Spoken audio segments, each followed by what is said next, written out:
What is up guys, I hope everyone is doing okay.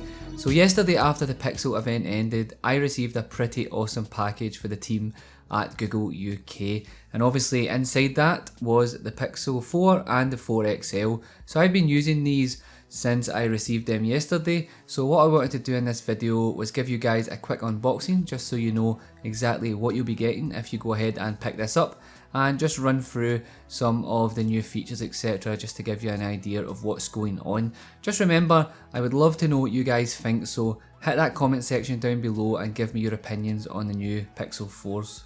So I'll start off by giving you guys a quick look at the retail boxes, as obviously this is how you will be receiving them.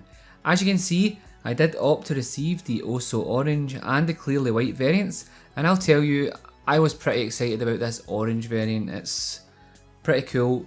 Definitely more peach than orange, but I'm definitely digging it. Let me know your favourite colour down below. So let's go ahead and look at what is inside the box. As expected, the unboxing experience is similar to the previous iterations. You'll get the handset on top, and when you remove that top layer you will find some paperwork containing your warranty and user guides etc, and of course your SIM ejector tool. You will also get a USB-C cable, a USB to Type-C converter that's perfect for switching from your previous Android device and allows you to copy all of your apps, data, contacts, all that good stuff over. It really makes the process seamless, so if you're picking one of these up, definitely consider utilising that. And last up, of course, you get your 18-watt fast charger. So we practically knew what the Pixel 4 was going to look like anyway with all the leaks, but let's go ahead and take a closer look. So when it comes down to the design, it is pretty simple and certainly not the flashiest phone release that we have seen, but one thing I will say is that matte soft touch coating on the rear and the sides of the Pixel 4 makes it one of the nicest phones to hold that I have used. And with the orange and the white variant that I have here being matte, it means that you're not going to get any fingerprints. Honestly, this is one phone that doesn't really pick up any fingerprints at all. Unfortunately, the same cannot be said for that shiny black variant, so choose what you wish.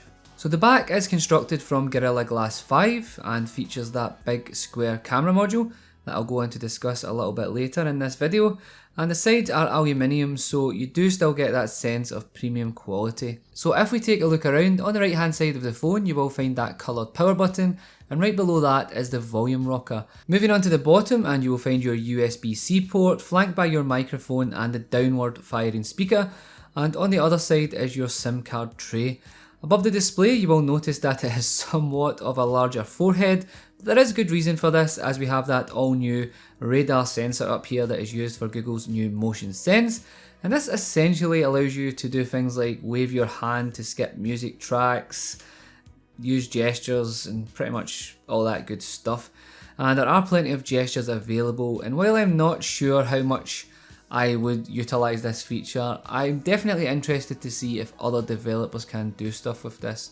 Yes, it's pretty cool that you can wave your hand to skip tracks, and it might come in super handy while you're in the car if you don't have maybe steering wheel controls etc, but I'm not really sure I'm buying into it just yet. Obviously time will tell after I have used this, and I'll update you of course in the full review.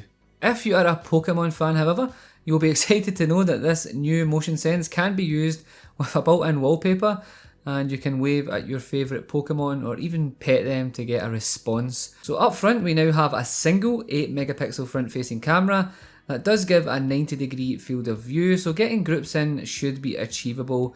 And last up we have our earpiece that also doubles as a speaker, and that does of course mean that this has stereo speakers, albeit not front facing, but what I can say is they sound pretty awesome. So you may have picked up that there is no fingerprint sensor this year, and to be honest I'm pretty cool with it, as the face unlock in the Pixel 4 is crazy fast and works absolutely flawless. Google also states that it's the most secure iteration yet. So before we dive deeper into this, the majority of the specs are the same on both the normal and the XL. We have the Snapdragon 855 processor paired with the Adreno 640 GPU, 6GB of RAM and a base storage of 64GB, but you can opt to go for that 128GB. But here's the kicker, the 128GB is only available on the black and the white model. Unfortunately you can't get this in 128 gigabytes. I'm not sure why, but there it is. So the main difference does come down to the display. Obviously I'm not talking about the size, as we do have a 5.7 inch versus the 6.3 inch on the XL, but the smaller Pixel features full HD Plus resolution versus the XL's Quad HD Plus. Both do feature HDR and 90Hz, which is awesome.